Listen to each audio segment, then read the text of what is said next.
we got something different for you this week at Nimtipsels. A modern release. Well, it's a modern release of a retro game, kind of. Part of it's a retro game. Actually, multiple retro games, but there's other stuff too.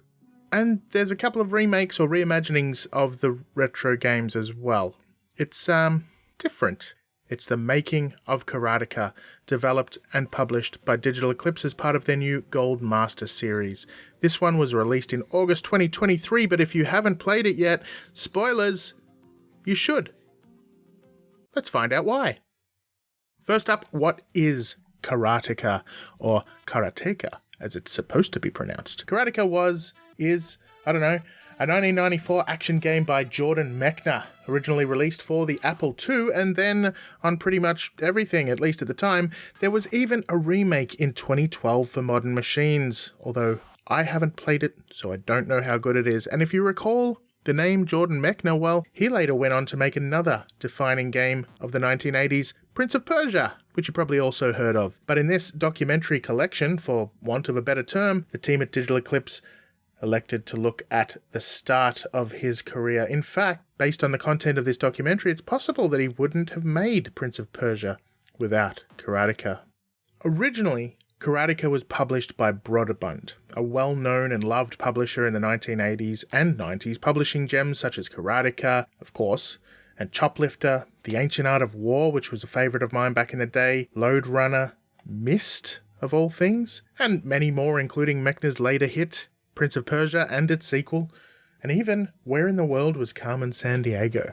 Broderbund also released the very popular Print Shop, which I used to use as a kid, and that was a little application that allowed home users to make all sorts of posters and gift cards back in the day, something I'd forgotten about until writing this review. So that was cool. Thank you.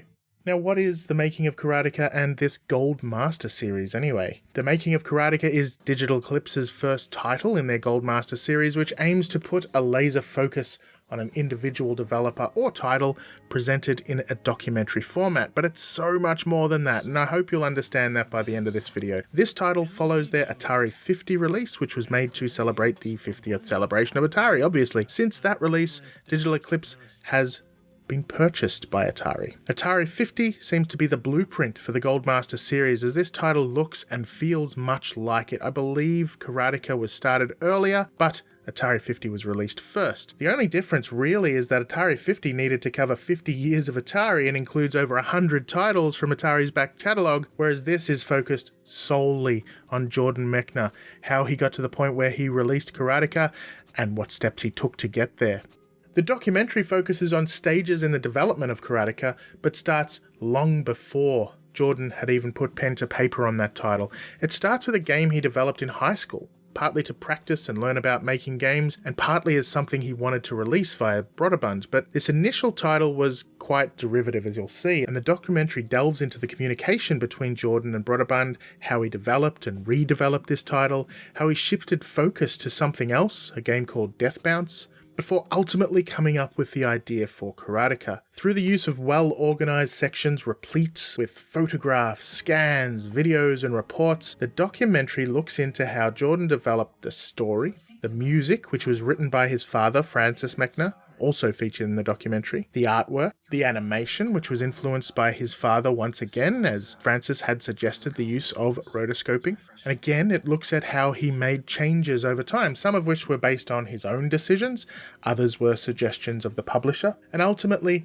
it looks at the final release of Karateka, among many, many other things, including a potential sequel which never ended up going ahead. It doesn't include everything, but what is there is an incredible amount of content, and it fleshes out the story enough to provide real insight into how it all went down, which is a kind of art in itself. And that brings us to the games. This is more than just a documentary after all. But what makes this collection so wonderful is that, well, I just said it, it's a collection. As a retro fan, I do love when older titles are re-released, and I'm happy when an old title is simply released as is for a reasonable price. Sadly, all too often some titles are given a minor refresh and released at almost full price. Arguably, others are given a major overhaul and somewhat justifies the price, but here, Digital Eclipse has crafted something of real value. and it goes well beyond the documentary content. Not only that, it goes well beyond the game that it's all about, including not only Karateka, but also the other games covered in the documentary, with 2 versions of the Asteroids knockoff, 3 versions of Death Bounce, and 3 prototype versions of Karateka, and several iterations of the finally released game. And given there are so many versions, some of which players may not want to spend too much time on, they even have perfect playthroughs that you can watch, some of which also include commentary. It's a blisteringly good compilation. So let's take a look at these games, starting with Asteroid Blaster, which is really just asteroids, but slower. It wasn't great, but obviously Jordan was getting a feel for game design. The compilation also includes Star Blaster, which is an evolution of sorts, but it's still fairly derivative of asteroids. Next up, Death Bounce. The compilation includes several different versions of the game, which itself was an evolution of Star Blaster, really. It still seems very much like asteroids, but it's now far more of its own game in its own right. Across the versions included, you can see the original prototype, plus watch as Jordan experiments with different coloured balls, animations, and adding the space train to delineate levels.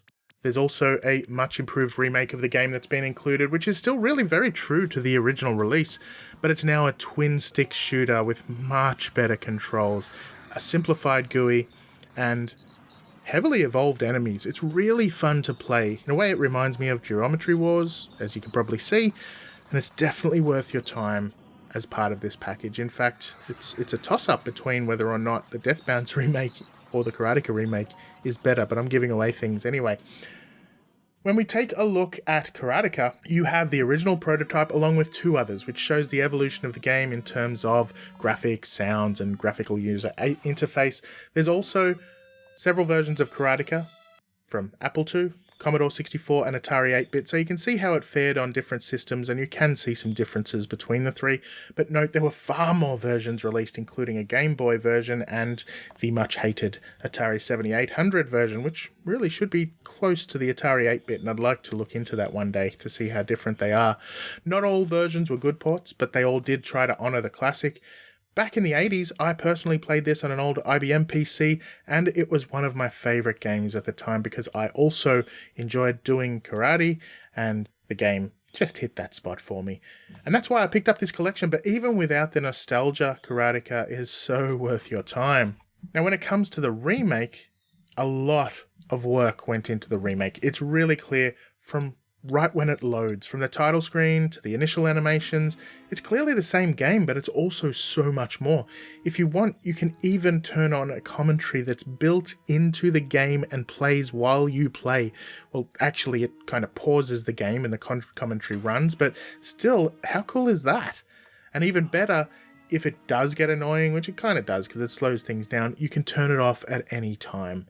This is how you make a remake. It pays homage to the original, but makes a few important tweaks, so it feels and plays very similar to the original title, but moves far more smoothly, adds combos, and is just all round more enjoyable, and that's a real feat.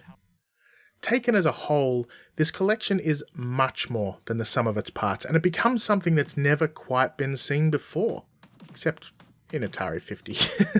Yes, it is most of it is a documentary, but it also includes several full games, at least one of which is a well-known classic, and that is, of course, Karateka. But more than that, the developers went as far as remaking 2 of the games in this collection, Death Bounce and Karateka itself, modernizing them somewhat, improving on them in several ways, and providing even more value to would-be players.